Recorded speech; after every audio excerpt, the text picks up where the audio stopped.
want to have a general, just a little chat about some of the ideas of what's going on, and I know that those of you that are hearing the same sound economically, just want to talk about some of the ideas and things that I'm currently working on here, which I think could be something that could easily be expanded. Somebody was sitting with me recently that had a bunch of cash, and now let's just say $10,000, and they were like, well, I've got that for a rainy day. And I'm like, well, what you're not understanding is if you've got $10,000 in cash and 40% inflation kicks in, which is where realistically headed that way, if not weren't there already, living expenses are definitely going up.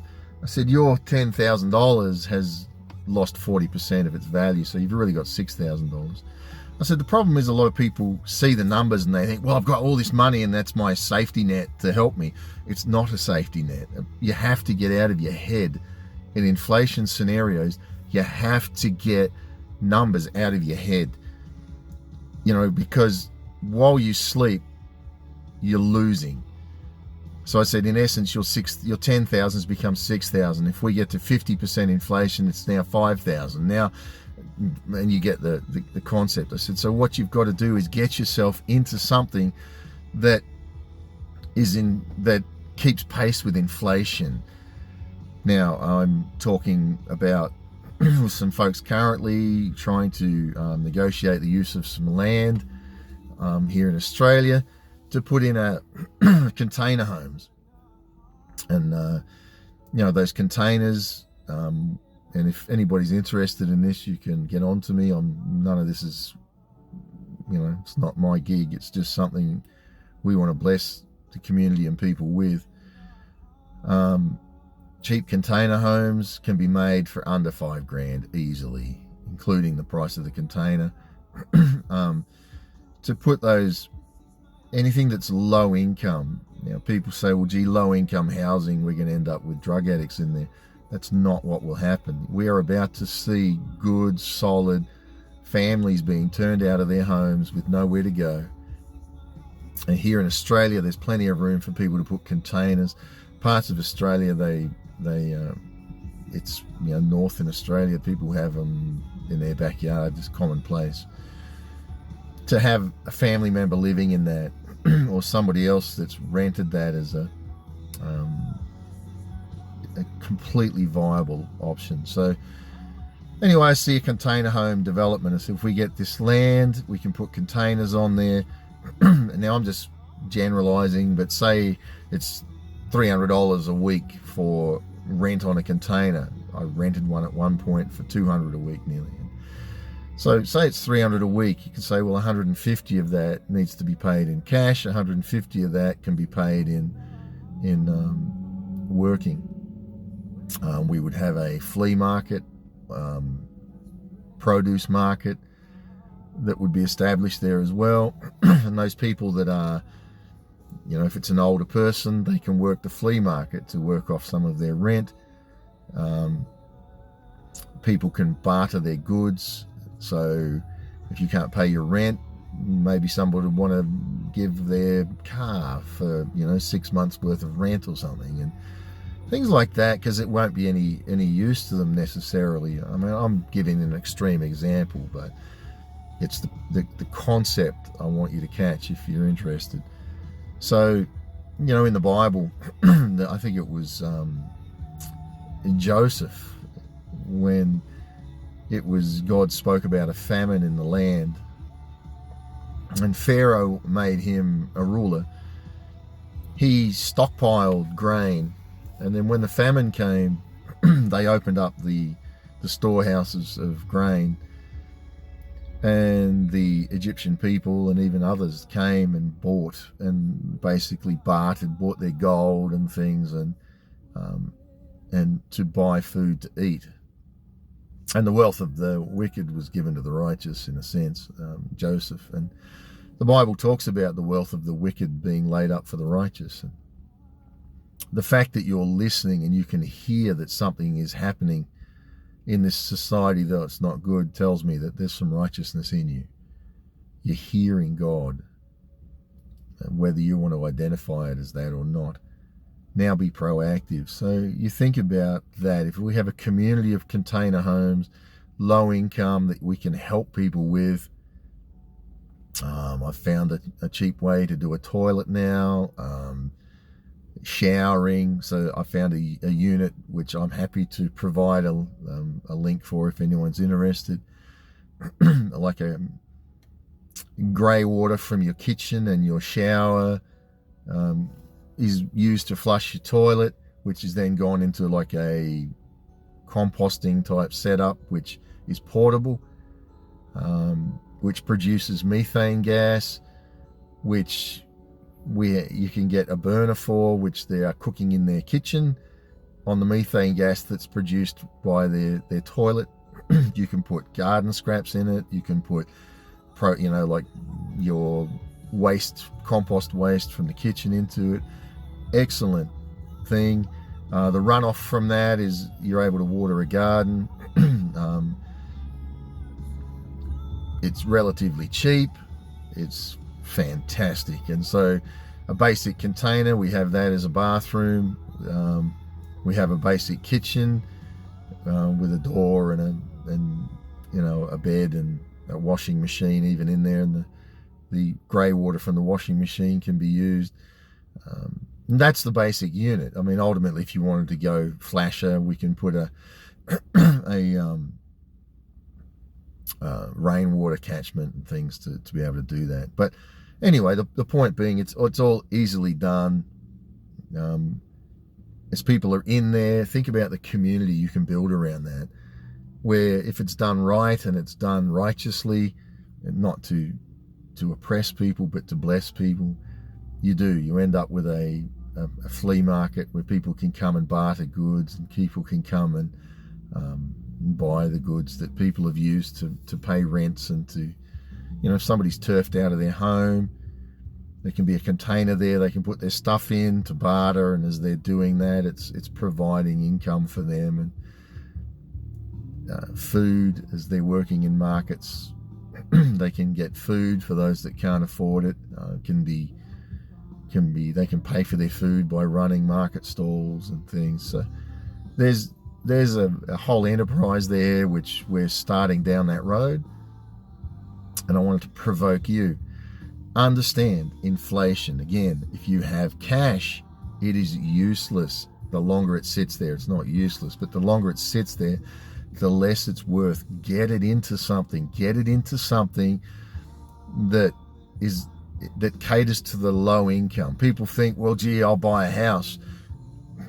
You can do that, but I think big houses, people are only going to be able to rent rooms because no one's going to be able to afford to pay for it.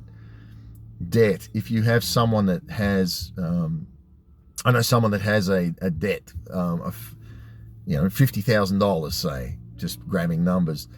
That debt is to an organization. It's not pegged to inflation, so it will never get more. As inflation goes up, that debt is reducing. Again, as long as you've got a way to have an income that outpaces inflation. Container homes will outpace inflation. People will always be looking for cheap, low income, low end ways to survive. So, cheap cars. People will need cheap cars to get around. Appliances that essential appliances and things. Look for essential. But let's take as an example here, a model, a $50,000 loan that this person's had for something that they needed to do. Then that is with a business, and as inflation goes up, the amount of that debt is coming down. If they have a way to stay ahead of inflation with their income, maybe that would come from having income outside of the country that you're in, or it's just having it in things that are worth it. So say a shipping container, let's take that as an example. If a shipping container costs you get a deal and it costs you $2,000. Currently they're worth $4,000. But as inflation kicks in, and I've dealt in containers, they have gone up over $1,000 in a year. The value, there's a worldwide shortage of those. So these containers are going up. Everybody wants them because of they're preparing. So containers now are going up in value. So $4,000 inflation comes, now it's $4,500, now it's $5,000, now it's $6,000, but you've invested $2,000. So that $2,000 of yours that you put in, you have an asset that is going up, that people are wanting, and they can use it for a home. They can use it for essential things. And that's the sort of concept what you want to work here. So now what's happening is, if I have a shipping container that I've paid $2,000 for and it's gone up and it's now worth $7,000, then I have a debt, say, of $50,000. Now what's happening, you can see, right? My $2,000 is paying a debt that's $50,000, which is reducing with inflation. So if I'm at 100% inflation, which, you know, I guess if I've got a shipping container that I paid $2,000 for and it's now worth $6,000, I'm not the greatest, but what's that? 200% increase. So that would be a 200% inflation. But it's enabling me to pay that debt down, and it's becoming that $50,000 is not worth $50,000. Ultimately, it could be a $5,000 debt, even though the numbers are saying $50,000. I hope that's clear. I hope people can grasp that concept. Now, if you're a wage earner and you've got a $50,000 debt, you're in trouble, because wages don't keep pace. The government, your worker, your employer might give you a 5% increase to make it feel like they're doing something to help you with inflation. But in reality, if inflation's gone 50% up and you get a 5% increase, you're not keeping pace. So if you've got a $50,000 debt, you won't be able to pay it. It still stays at $50,000, but you're not having anything that's outpacing inflation to give you an income. So it's costing you more to live. Your groceries are going to be costing you 50% more. Your mortgage is going to be costing you 50% more. So in essence, you won't have the spare cash to pay your $50,000 debt, because now all your groceries are costing you 50% more. Your services, your goods, everything is more. You don't have the extra money. Wages are not a way to survive in an inflation scenario. You have to find ways to get out of a PAYE or wages. Government is a terrible place to be in high inflation, because they can't give you, they'll give you pay increases, but they won't be much. Because remember, in high inflation, government turns to socialism. So they will do socialistic things. So instead of giving you a good pay rise, they put more people on the books. In Venezuela, they had a million government employees. They now have 5 million, and these people just sit and look at the ceiling.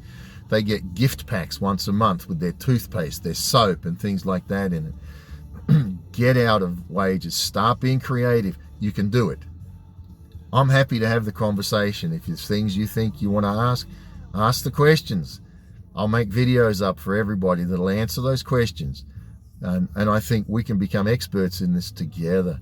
Maybe we've never lived it together, but this is a challenge. This is an exciting time. This is not a scary time. It's an exciting time. If you can adapt and you can start to see ways to get ahead, there are ways. It's an opportunity. It's an opportunity for the wealth of the wicked to become for the righteous. Not that I'm saying everybody's... I'm categorizing the wicked as people who are saying, no, everything will be fine. You know, the government's got this, the government doesn't have this. We are in the middle of watching the currency collapse. We are going to have a collapsed currency, and if you do not hear the call and start to prepare now, you're going to hurt. Start to think of creative ways. Look at your home. If you've got a big home and you don't have the debt, you can look and say, well, gee, we can rent rooms out. I can rent space out outside. I can barter goods for that. I can start to have vegetable gardens, and somebody wants to be in the room. It can be their job to run the vegetable garden and to make sure that they're providing an agreed amount of food every whatever. Start to look at community. How can we live in community? How can we exist in community where bartering is the thing that is providing instead of cash, because cash has lost its value. Goods have not. But make sure it's essential goods that you're bartering, that you're not just getting crazy stuff that, you know, I've now got a 52-inch TV instead of a 48-inch. That can be good, but people are not going to care about TVs when they're trying to pay their bills to stay in a home. You get the concept. I'm just talking generally of things that are coming here. I don't expect these sort of videos to be viral because people are scared. They don't want to hear the reality of it. They don't want to think about change. But you're listening. You've got this far because it's in you to change. Think about it. Think about the prospects of what you can do. If you're not sure, like I've said, send a question. Hey, I got this idea, Scott. Do you think that'll happen? We don't need to keep our secret, you know, our ideas secret. We need to start putting them out there. And those that are hearing the sound and resonate together in community, we're going to come up with ways to protect ourselves, to protect our families and our loved ones. So, as this blows up and the currency collapses, we're ready. Yeah, of course, there's going to be challenges. Of course, it can be scary.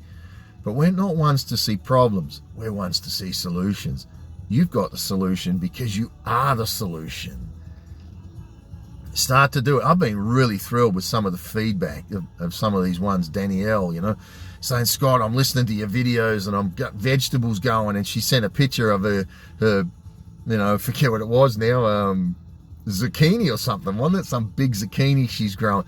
Fantastic. Start to do those sort of little things that you can do.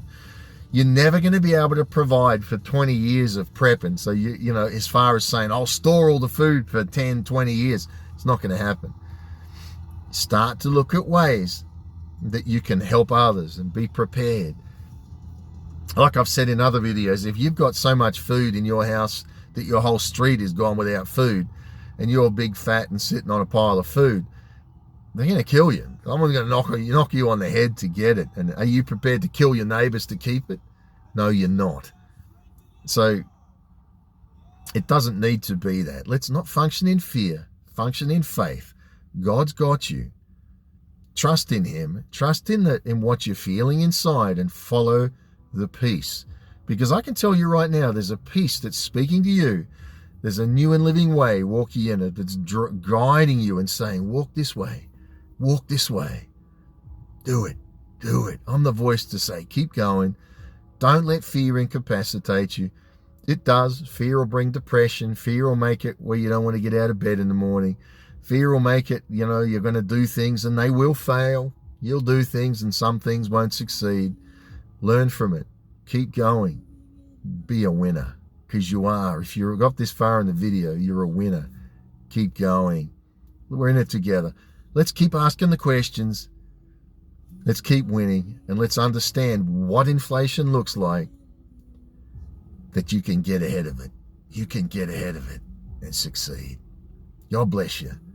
Talk soon, and may God be with us all. Thank you, Jesus.